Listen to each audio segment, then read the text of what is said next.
তো ফ্রেন্ডস, আজকে আমরা শিখব কি করে মিডিয়ামের ইউজার নেম চেঞ্জ করতে হয়। চলুন তাহলে দেখা যাক।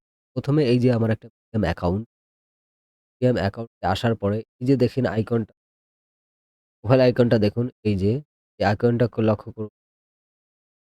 আমার আইকন এখানে লক্ষ্য করুন, ক্লিক করতে করার পর দেখুন এখানে লেখা আছে সেটিং, সেটিং লেখা রয়েছে।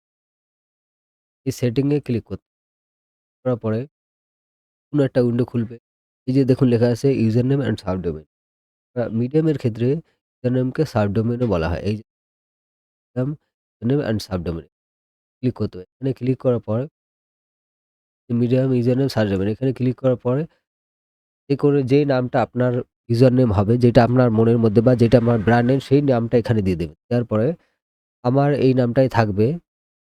এই যে দেখুন, এই যে আমার এই নামটাই থাকবে। আমার এই নামটাই থাকবে। সেজন্য আমি এখান থেকে সেভ করব। আমার এই নামটাই থাকবে। দেখুন ক্লিক করুন। আমার এই নামটাই থাকবে। তাই এখানে সেভ নিচ্ছে না। মানে এই সংখ্যাটা নেই। তাহলে একটা সংখ্যা কেটে দিয়ে দেখি। সেভ অপশন পেয়েছে। আমার এই নামটা থাকবে।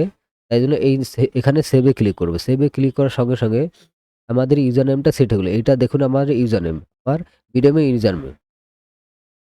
এখানে ক্লিক করার পর তারপর এখানটা উইন্ডোটা কেটে দেব। তারপর মিডিয়ামে চলে আসবো। এভাবে আপনারা মিডিয়ামে ইউজার নেমটা সেট করে নেবেন। ধন্যবাদ।